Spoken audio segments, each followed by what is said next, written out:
Madam, I'm dropping your husband's son. He can't leave me alone in the village like we never existed. On the morning of my wedding, I found a small boy sitting quietly in my living room. He couldn't have been more than 5. He looked up at me and smiled like he already knew me. My heart started beating fast. I had never seen this child before. So I bent down and asked him softly, "Who are you here to see?" The boy answered calmly, "I'm here for my daddy." He said after today, I'll start living with him and his new wife. My hands went cold. Because the only man getting married today was my husband. And I had never heard of any child. Not once. Not ever.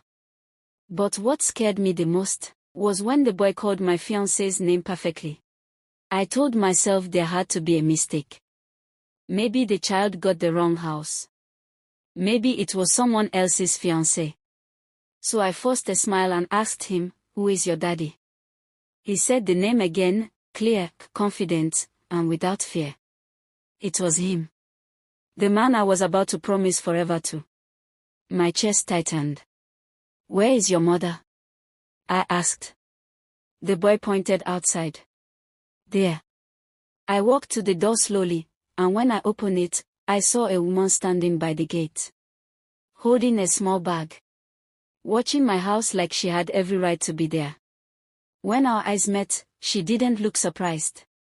She looked relieved. And then she said something that made my knees weak.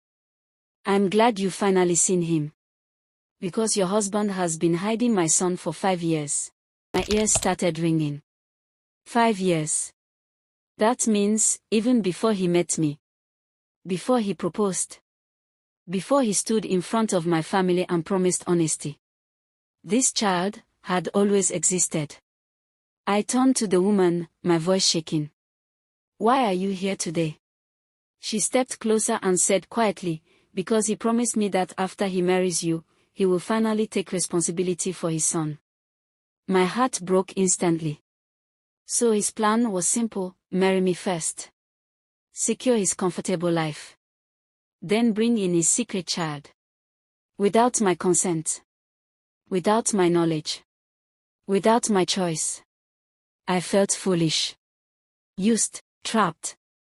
But the worst part was, my wedding was starting in less than 1 hour. Guests were already seated. My family was celebrating.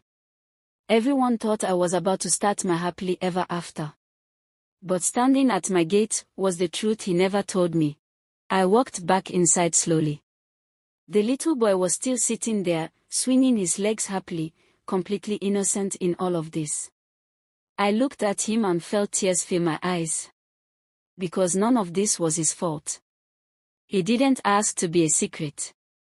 But his existence changed everything. I picked up my phone and called my fiancé. He answered with excitement in his voice, "My love. Are you ready? I'm about to head to the church." I cut him off immediately. "Who is the boy in my living room?" Silence. Dead silence.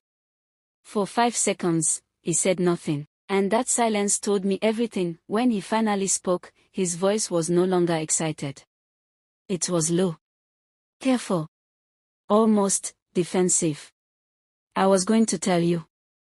I promise I was. I didn't just know how to go about it. That was it. No apology. No explanation. Just a plan to deceive me until it was too late to walk away. I thought city boys were all messed up. Now even a boy I picked up from the village, cleaned up to standard. Made him somebody in this city. Why are men this wicked? Where did I ever go wrong? I looked at my wedding dress hanging beside me. The future I had dreamed of. The life I had planned. And then I looked at the little boy again, still smiling innocently. Waiting for a father who was ashamed to claim him publicly. That was the moment I realized something. If a man can hide his own child for 5 years, then hiding the truth from me would be easy. So I took a deep breath, and made a decision that shocked everyone. I did not go to the church. I did not become his wife. Instead, I opened the door, called the woman inside, and handed her something she didn't expect. Dressed her up in my wedding gown and sent her to the church. I said, "You and your son deserve a man who is not ashamed of you. And I deserve a man who doesn't build a marriage on lies." Then I closed my gate, turned off my phone, and walked away from the wedding that would have destroyed my life.